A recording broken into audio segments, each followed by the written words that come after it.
Good morning. I would like to welcome you all to Community Christian School's 2020 Tropicana Speech Contest. My name is Ashley Bowman, and I am this year's program coordinator. I also serve as the fifth grade teacher.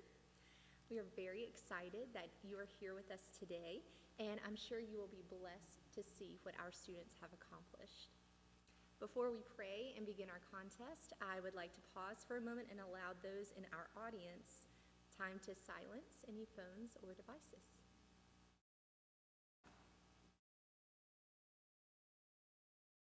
Thank you. If you would, please bow your heads while I pray. Heavenly Father, thank you so much for today and for allowing us to come together for this special event. Lord, you have given us the ability to speak and communicate, and we want to do that well. Help us to do that in a way that brings honor to you. I pray for the students who are about to step on this stage in a few moments and share from their hearts. Help them to remain calm and focused. I'm sure some of them are quite nervous, but I ask that you would help them to share with confidence today. Give them the courage and strength that they need. I also pray for the judges as they listen and make their decisions. Help them to be discerning and fair. We trust you for all these things. In Jesus' name, amen. You have before you today the classroom winners for 4th through 6th grades. On your program, you will notice that the students are divided into two separate groups, the elementary division and the middle school division. This means that we will have a first, second, and third place winner for each division. In just a moment, when we begin our competition, each student will come to the podium when their name is called and wait for one of the judges to nod, which indicates that the speaker may begin. And they will speak for 2 to 3 minutes. Once the speech has ended, each student will be asked a couple of questions by our contestant reviewer. This will give our judges some time to complete their scoring. I would now like to thank several people who have helped make this year's school contest possible. First, I would like to thank the administration and the teachers who support this program and encourage our students to do their best. Mrs. Parker, our 4th grade teacher, and Mrs. Slimp, our 6th grade teacher, have worked very hard as they guided the students through the writing process. Next, I would like to thank our student helpers, our greeters, Noah Pye and Susan Menendez, and our contestant reviewer, Bryce Kabetich. I would also like to thank Jennifer Girdler, Amber Gaines, and Donna Berlinghoff for their help in organizing the contest and supporting our students. I would like to thank Brittany Scott for being here as our photographer today. Finally, I would like to thank Vance Rutherford for his help in managing the stage, sound, and technology. Now, I would like to introduce our judges. We have Debbie Leonard, Lindsay Hewlin, and Sharon Knietman. Thank you so much, judges, for your time and your service today. Now, I would like to turn the program over to Bryce Kabetich, who will introduce our first speaker.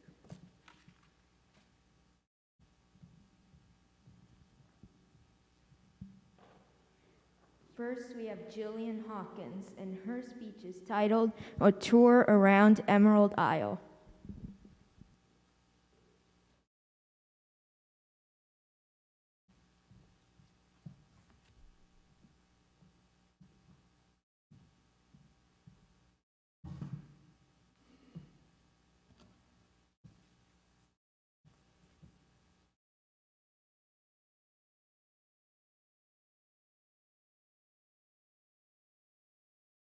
Good morning. Today I'm going to be your tour guide around the amazing country of Ireland. Did you know that Ireland's national symbol is the harp? Ireland is the only nation in the world with a musical instrument as its national symbol. In just a minute, you will be learning about Ireland's capital city, Ireland's language, and some fun facts about this country. So let's get started. Our first stop on the tour will be Ireland's beautiful capital city, Dublin. Dublin is also the largest city in Ireland. About half of Ireland's population lives within 60 miles of Dublin, and the most recent population of Dublin is 1,228,179. Now that's a lot of people. One interesting fact about Dublin is that it was originally founded as a Viking settlement in the 9th century. Speaking of Dublin, many people who live there speak a very interesting language called Gaelic. Gaelic language was originally spoken by people called the Gaels. Today, 6 Celtic languages remain, including Scottish Gaelic, Irish, Welsh, Breton, Cornish, and Manx. Gaelic, one of the Celtic dialects, is of the group known as the Goidelic, comprising Irish, Scottish Gaelic, and Manx. Last, I would like to tell you some fun facts about Ireland. Did you know that there has never been any snakes in Ireland? It surprised me too. Also, the Titanic was constructed in Belfast, Ireland. Now, Ireland's national flag. Ireland's national flag has 1 green stripe, which represents the nationalists, 1 white stripe, which represents peace, and 1 orange stripe, which represents Ulster Protestants. To sum up, I hope you have learned about Ireland's capital city, Dublin, Ireland's language, Gaelic, and some fun facts about this amazing and beautiful country. Now, if you'll excuse me, I have another tour to get to. Come again soon.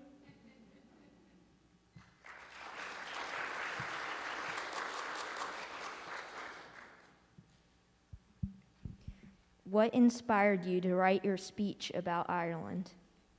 So what inspired me to write my speech about Ireland is because me and my family and I have always wanted to go to Ireland, and I thought it would be really, really cool to write my speech about it and share some facts with other people. Have you learned anything else about Ireland other than what you mentioned in your speech? Yes, I have. I learned that anyone who is born on St. Patrick's Day in Ireland is considered to be very lucky. Thank you, Jillian.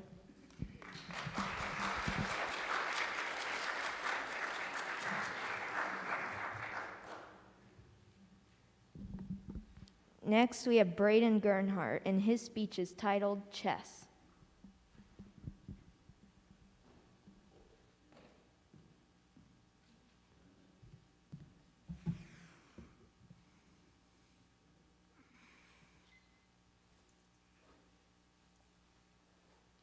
Checkmate! That's what you say when you win in a game called chess. Chess is a game that uses your brain, and guess what? Everybody has one, so that means you can play too. Playing chess helps you think better, and that is not just good, that's great. In fact, chess is so much fun that our school should have a school chess club, and I could be president. Just imagine. The CCSCC, Community Christian School Chess Club, going to the championships. Sounds like music to my ears. My family plays chess so much that we love everything about it and much, much more. Ever since COVID started and I haven't been able to see my grandma, who lives in California, we have bonded over chess. How, you ask? We play against each other on chess.com, and we FaceTime while we are playing. Since I am such a pro, I will tell you how to play. First, you have a chessboard and 32 pieces total. The way to play is actually the way the pieces move. A knight can go in any capital L direction, and it's the only piece that can jump over another piece. A pawn is the weakest piece on the board, can't move backwards, and can only move 1 square forward. The only way for it to be better is for it to get to the opponent's side. Then it'll turn into a knight, bishop, rook, or queen. A bishop can go in any diagonal direction. A rook is the second best piece on the board, but in the worst starting place ever. It can go forwards, backwards, left, and right. Now I'm going to tell you about, dun dun dun, the queen. The queen is the strongest piece on the board because it is a rook and a bishop combined. The last piece is the king. The king is kind of like the queen except for one thing. He can only move 1 square, forwards, backwards, left, right, and diagonally. The way to win a game of chess is by trapping the king and getting him a check at the same time. Check is where you can capture the king, but be careful not to trap the king without getting him a check, or else that is called a stalemate, aka a draw. Then all your hard work will be for nothing. Be sure to call out, checkmate, when you win a game of chess too. Hold on, I hear the phone ringing.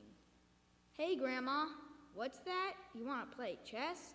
Perfect timing. Let me put all my skills into practice. See you later, and be sure to play chess sometime.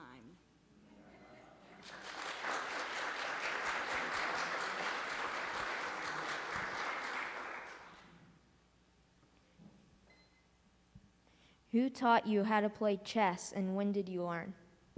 My dad taught me how to play chess, and he's been a great teacher ever since. And he did it about 2 years ago.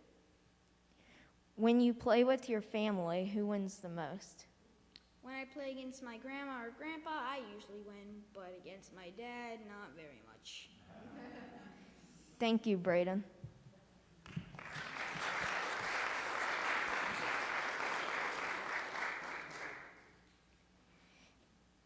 Next, we have Caleb Pye, and his speech is titled Amazing Birds.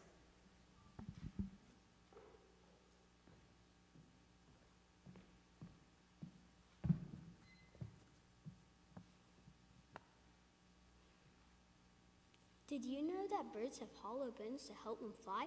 If you want to become a bird nerd like me, you're in luck, because I have been studying birds since I was 9 years old. 900 of the 10,000 species of birds live here in North America. Throughout this speech, you will learn about 3 amazing birds: blue jays, kites, and flamingos. There are 10 different species of jays, but the one I'm going to be focusing on is the blue jay. Whenever a blue jay wants to eat ants, it picks up an ant, rubs the ant against its feathers to extract the ant's poison, and then eats it. The process is called anting. The blue jay is part of the corvid family of birds, which includes crows and ravens. Scientists believe that the corvid family of birds may be the smartest animals on Earth. Blue jays aren't the kindest bird, however. They are known to eat other birds' eggs, eat other baby birds, and hog the whole bird feeder. Despite their actions, blue jays are still amazing birds. When you hear the word kite, you probably think of a diamond shape on the sky with a string on it. However, the kite I'm talking about in this paragraph is a hawk-like bird. Kites are located everywhere but Antarctica. All adult kites look the same, except for the snail kite. Scientists believe that the black kite may be the most abundant meat-eating bird in the world. This bird is very amazing. It deserves to be better recognized in this world. The final bird is the flamingo. The flamingo eats shrimp and algae to help it get its pink color. Flamingos actually regurgitate red milk to feed their young. What looks like a knee on a flamingo's leg is actually an ankle joint. As you already know, a flamingo usually stands on one leg. What you probably don't know is that a flamingo sleeps on one leg. Flamingos can bend their ankles all the way backward and forward. Flamingos are very pretty creatures. As you can see, blue jays, kites, and flamingos are very amazing birds. When you see a blue jay, remember that it may be one of the smartest animals on Earth. Remember, kites are birds, not a diamond shape in the sky with a string attached to it. And finally, remember the beauty and unique abilities of the flamingo. These 3 birds have earned a special place in my heart. What is your favorite bird?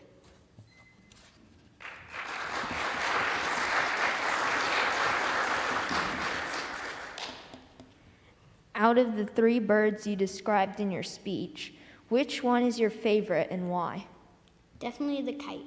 The kite is my favorite bird out of these 3 because of its strength and beauty. How did you decide to choose these 3 birds to focus in on your speech? I chose these 3 birds to focus on in my speech because the blue jay was my favorite backyard dwelling bird, the kite is my favorite bird, and the flamingo is just straight out cool.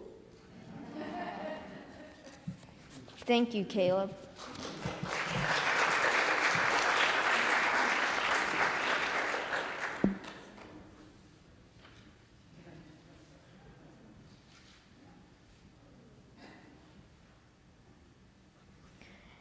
Next, we have Luke Lehman, and his speech is titled America's Favorite Fast Food Restaurant.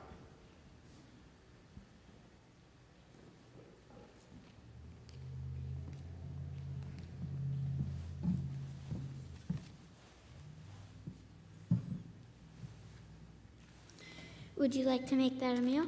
Yes, please. That'll be $6.60. Thank you. My pleasure. You may be able to guess that I'll be informing you about one of America's favorite fast food restaurants, Chick-fil-A. I would like to inform you about Chick-fil-A, the founder of Chick-fil-A, their phrase "My Pleasure," and Chick-fil-A's kind of mascot. The founder of Chick-fil-A was a man named Truett Cathy. He was born 90 years ago in Eatonton, Georgia.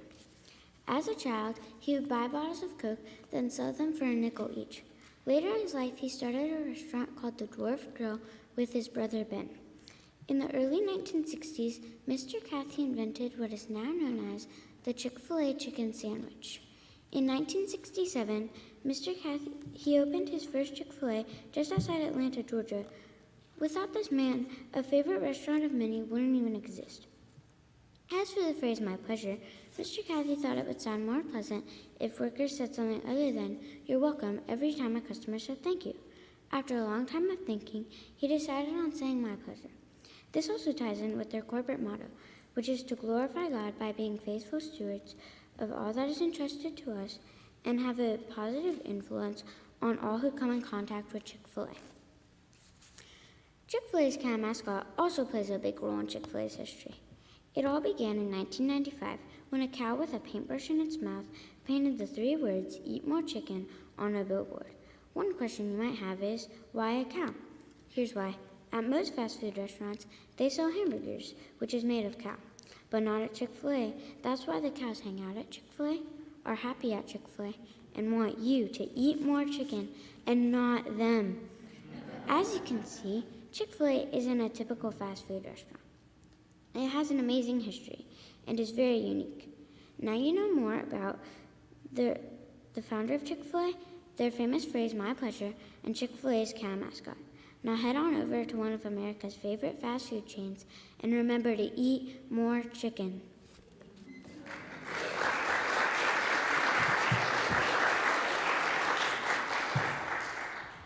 What is your favorite Chick-fil-A menu item and why? My favorite Chick-fil-A menu item is probably the chicken sandwich because the chicken is so juicy and good. Your speech is titled America's Favorite Fast Food Restaurant. What would you like to say to someone who doesn't actually like Chick-fil-A? I would probably tell them that they need to eat more chicken. Thank you, Luke.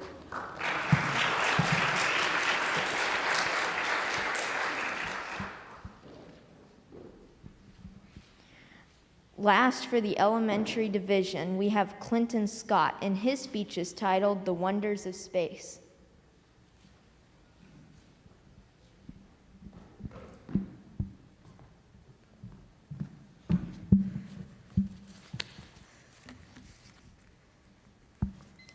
Have you ever imagined what lies beyond the atmosphere? Well, you're in luck, because today I'll be talking about just that. First, I'll be talking about planets. Second, I'll be talking about moons. And lastly, I'll be talking about dark matter. You'll learn more than you ever thought, because I am a space pro. There are 8 planets in the solar system. They all revolve around the sun. The names of these planets are Mercury, Venus, Earth, Mars, Jupiter, Saturn, Uranus, and Neptune. They're all made of chunks of rock, ice, and gases. My favorite planet is Saturn because it's so big, actually it's so light it could float. Some planets have rings, and the rings are made of chunks of rock and ice, just like planets, except they're flat, unlike planets. Did you know Uranus is sideways? Some planets have moons, but we won't get into that. Actually, I guess we will, because I said we would, and moons have a lot to do with space. Moons are smaller than planets and also revolve around planets. Not like planets because they revolve around the sun. But they're also not meteors because meteors just fly around in space. Sometimes a moon can reflect light from the sun, and that's why our moon looks like a big star.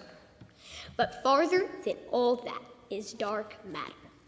Dark matter is just like it sounds. It's matter that is so dark no one can even see it. The only reason we know it's there is because of the way it affects things around it. It can suck meteors or smaller planets towards it just like a black hole, except black holes have a little more gravity. Think about it. it could kind of be scary to be near something like that. I really hope you learned something today because I found it very interesting and I happen to know a lot about it. And I think I mentioned I am a space pro. And I also like to tell others about what I know about the wonders of space.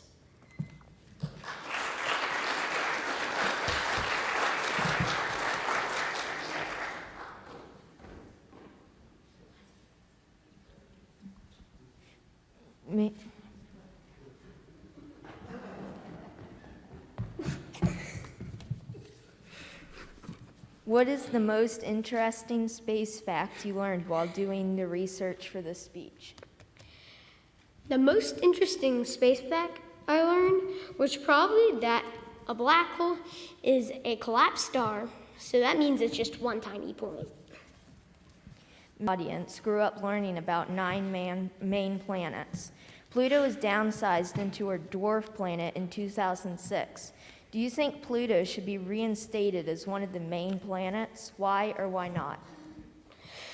No, I do not, because Pluto is too small to be a planet, and it also revolves around the sun in a diamond shape. Thank you, Clinton.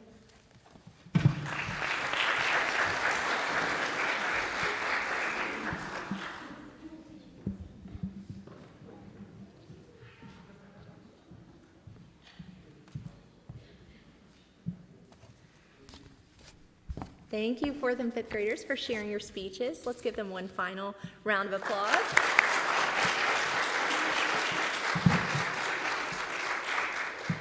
You will notice on your program that we will have an intermission at this time while the judges confer. They will meet together for around 10 minutes or so, and then I will call you all back to your seats. We will then listen to the middle school students, take another brief intermission, and then conclude with the awards ceremony. If anyone needs the restrooms, they're located downstairs at the bottom of the stairwell. At this time, student speakers may go to their parents in the audience. Thank you.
Ladies and gentlemen, boys and girls, the judges have returned, so it's now time to get back to your seats. Well, we are now ready to move on to the middle school portion of our competition. At this time, I would like to ask our contestant reviewer, Bryce Kabetich, to introduce our first middle school speaker. First for the middle, Lindsay Freeland, and her speech is titled Clearwater Marine Aquarium.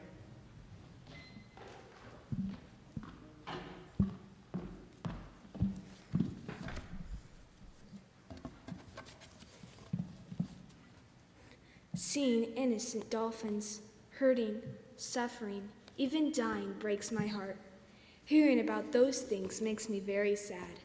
But there is a solution. Clearwater Marine Aquarium, or CMA. Today I will be telling you about CMA, the Dolphin Tale stars Winter and Hope, and then Nicholas and Hemingway. First, I will tell you about Clearwater Marine Aquarium.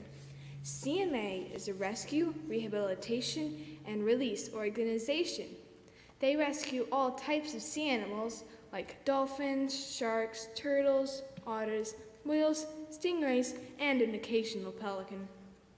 Sadly, some animals cannot be released because of their physical condition. Next is Winter and Hope. Winter was found on December 10th, 2005, tangled in a crab net at 2 months old, which cut the circulation off of her tail flukes. This led to the loss of her tail. While most dolphins wouldn't survive, Winter adapted to her physical form and made a complete recovery. She is now at CMA's brand new facility with her mate, Hope. Hope is an Atlantic bottlenose dolphin who was rescued 5 years and 1 day after Winter. She was abandoned by her mother at a young age, so she could not be released. Hope is now at CMA with Winter playing by her side. Last is Nicholas and Hemingway. Nicholas was found on Christmas Eve with his mother Noelle. Noelle was found very badly sunburned and with a respiratory illness. 3 days after she and Nick were found, Noelle died. Nick, however, survived and was treated for his sunburn and lives at CMA. Hemingway, or Hemi, was found in Fiesta Key, Florida, with severe pneumonia. He was transported to SeaWorld for rehabilitation. After several weeks, Hemingway was better but had hearing loss, so it was determined that he would not be released. So he was transported to CMA, where he was paired with Nick. As you can see, Clearwater Marine Aquarium helps all sea animals to grow and survive. I would recommend visiting Clearwater because it is an amazing experience for kids and adults to learn sea life. My experience there was very fun, and I think you should go too.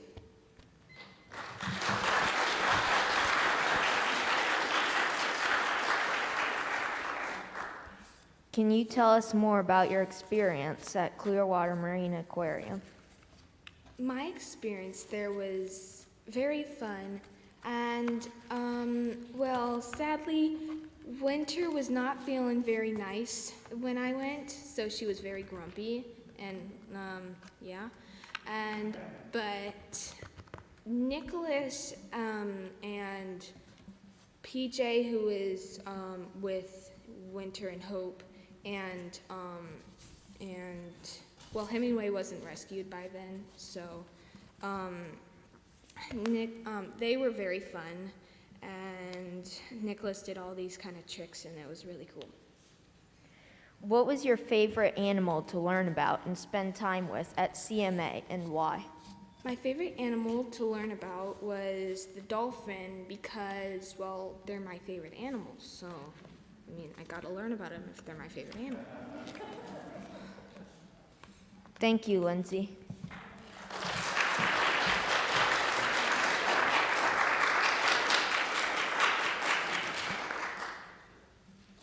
Next, we have Shane Poehler, and his speech is titled Flying an Airplane.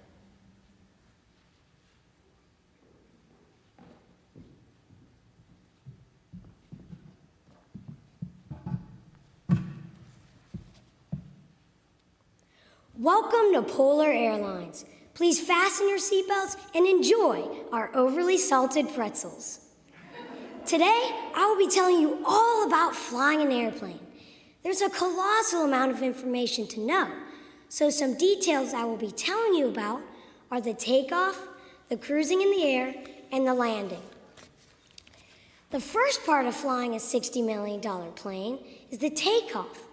When you're taking off, there are 3 people that you will need to talk to. The first person is the ramp controller. The ramp controller gives you permission to leave your parking spot and go to the road or taxiway. The second person is the ground controller. The ground controller gets you from the road or taxiway to the runway. There can be 5 runways, but the ground controller will tell you which one to go to and how to get there. The third and final person is called the tower. The tower allows you to get onto the runway to take off. They also control the airspace around the airport. This means they will be telling you what to do for normally 4 miles around the airport and 4,000 feet above the airport. The second part that you will need to know about flying an airplane is the cruising in the air. Once you are in the air and without the tower, you will need to make sure your plane stays intact. This means making sure you have enough fuel, an engine doesn't fail, and of course, that people aren't flying out the side doors because you may or may not have left them open. Another part of flying an airplane is to fly the plane itself. The 2 steering wheels in a plane are connected. So this means if the plane needs to turn, one of the pilots will say, "My airplane," and that will indicate to the other pilot that they will make that turn.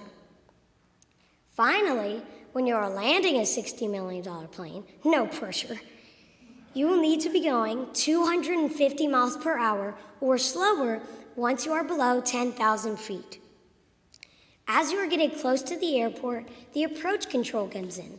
The approach control gets you lined up with the airport, telling you when to turn and when to descend. Before you land, the tower will say, "You are cleared to land." But if they don't say that, you cannot land there and will have to do a little procedure in the air. If you have landed, you will come back to the ground controller. The ground controller will get you from the runway to the ramp. Once you have gone to the ramp controller will tell you where to park. Once you are parked, you can relieve yourself of the outstanding adventure of flying a $60 million airplane. I hope you learned as much as I did, and I'll see you next time on Polar Airlines.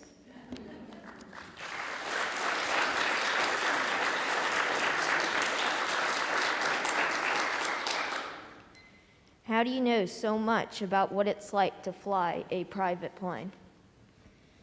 How I know so much about what it's like to fly an airplane is because my dad flew in the Army, Air Force, and is now flying for the airlines. And he tells me so much about how they work and how to fly them. Do you hope to follow your dad's footsteps one day and become a pilot? I do hope to follow my dad's footsteps and become a pilot because I think it'd be really cool to follow in his footsteps and be able to be on one side of the country and then I can be able to be on the other side of the country in a matter of hours. Thank you, Shane.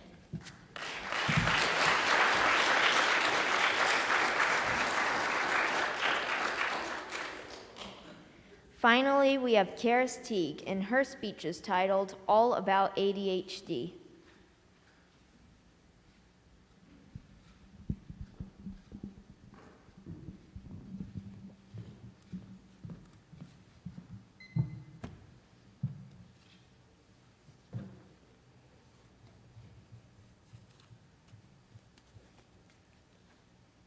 All about ADHD. I have a superpower, ADHD. ADHD stands for Attention Deficit Hyperactive Disorder. Some of you probably have it too. Although there are bumps in the road that interfere with focusing and staying on task, in the midst of ADHD is terrific in more ways than one. I will be telling you what ADHD is, its ups and downs, and great ways to overcome it. First, ADHD is a disorder where you have trouble focusing, you get distracted easily, and you get distracted easily. Basically, people with this disorder lack attention, conversations at school, and lack attention in conversations at school, when directly spoken to, when given a task like reading or homework, and even when they are talking to someone. When you are doing something that you like to do or are motivated to do, you hyperfocus. Hyperfocusing is when you focus really hard and fast on something and it isn't easy to get off of. Eyes widened, blood pressure high, fidgeting like crazy over a video game. However, when you aren't focusing, you're usually in your own world. We daydream. For example, you are thinking about rain, then you think about a puddle. Then it makes you think about the time when you were in the woods, you stepped in a deep puddle and you saw that bear, which reminds you of the bear's claws, which reminds you of Wolverine. See, we have long trains of thought. Second, there are helpful and unhelpful symptoms that come with ADHD. I will start with the helpful symptoms. Hyperfocusing, which I explained earlier. Creativity. People with ADHD are very creative. One of the reasons we have long trains of thought is because of our creativity. Every now and then, new ideas will just pop into mind. Personality. Personality that you will normally see in a person with ADHD is their empathy towards others. We fight for the underdog and are commonly very compassionate. We forgive quickly and try to believe the best about others. But nobody is perfect. We all have pros and cons. Some unhelpful traits of ADHD are impulsivity and inattention. Impulsivity means to do something without thinking or being forceful. Things can get out of control when a kid with ADHD gets too impulsive. I'm not saying they're reckless, but when they're rushed or pushed in the mornings or something like that, or on a deadline, most of the time they can't handle it. I mentioned inattention earlier, but let's talk more about it now. Inattention is a very big part of ADHD. Kids with ADHD will be sitting in class thinking about llamas. Nothing else, just llamas. That's an effect from our race car brains. I call them race car brains, because they go so fast, we can miss the important stuff that the teacher's trying to teach us. Finally, I want to share some good techniques or strategies to help you work through your ADHD. Medication. If you have already found the right ADHD medication, then you can stop listening now. I shouldn't suggest any certain medications to you because everybody's different. There are also routines and schedules. Yes, I know, all you ADHD kids out there are probably giving me snake eyes when I say the words routines and schedules. But those two things that can really help you get to school on time, finish tasks, and just help you in any way you need. Counseling. Counseling can really help you with the ADHD mindset. My counselor helps me strategize and work through my ADHD. In conclusion, I want you to know how special you are with or without ADHD. You are made in God's image and you are sensationally unique. I hope my speech helped you in motivation or just in the thought that you know what ADHD is now. Just remember, some of your favorite celebrities probably have ADHD. Emma Watson and Justin Timberlake both have it.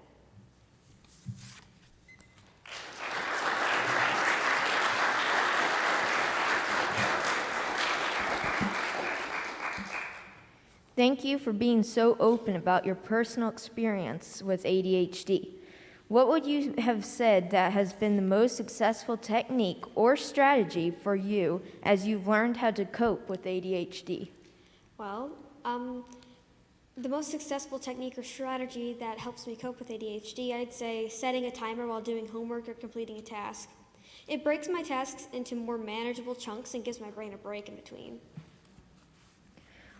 What encouragement or piece of advice would you share with someone who is struggling with ADHD? I would say to all the kids with ADHD to keep believing, receiving, and achieving. Celebrate your failures and use them as opportunities to improve. Because even though there are bumps in the road, of course, there's always a way to get through to the end. Thank you, Karis.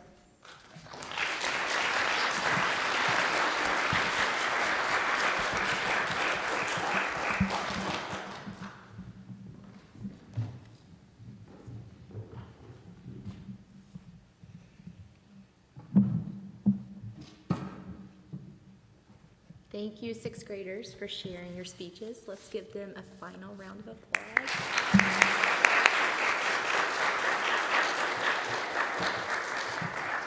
Because this contest was shorter, the judges will only need about 5 minutes or so to confer, and then I will call you all back to your seats. Thank you.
right, ladies and gentlemen, boys and girls, our second intermission has come to an end. Thank you for getting back to your seats. We are ready to move on to our awards presentation. And students, no matter the outcome, you should feel a sense of accomplishment for making it here to the school-wide level. Great job. I'm very proud of each one of you.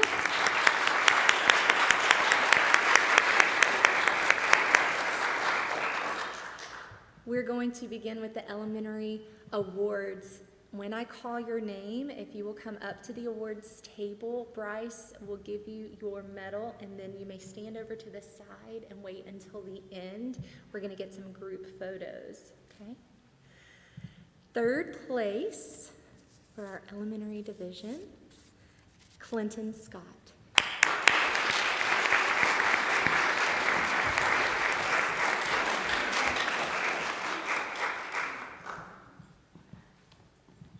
Second place, Jillian Hawkins.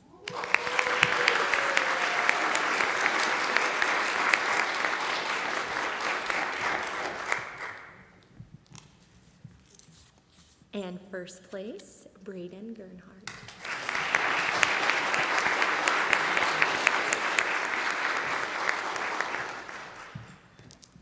And now for our middle school awards. Third place, Lindsay Freeland.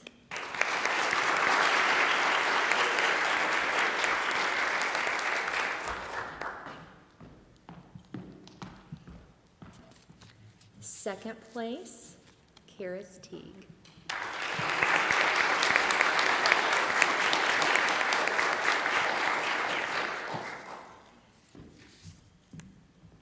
And first place, Shane Polar.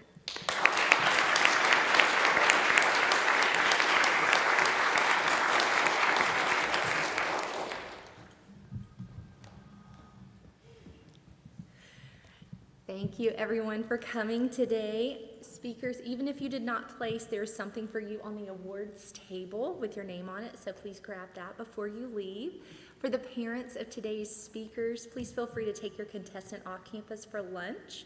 But after you enjoy lunch together, we kindly ask that you bring them back to school to finish the day with their classmates. Thank you so much. This concludes our contest.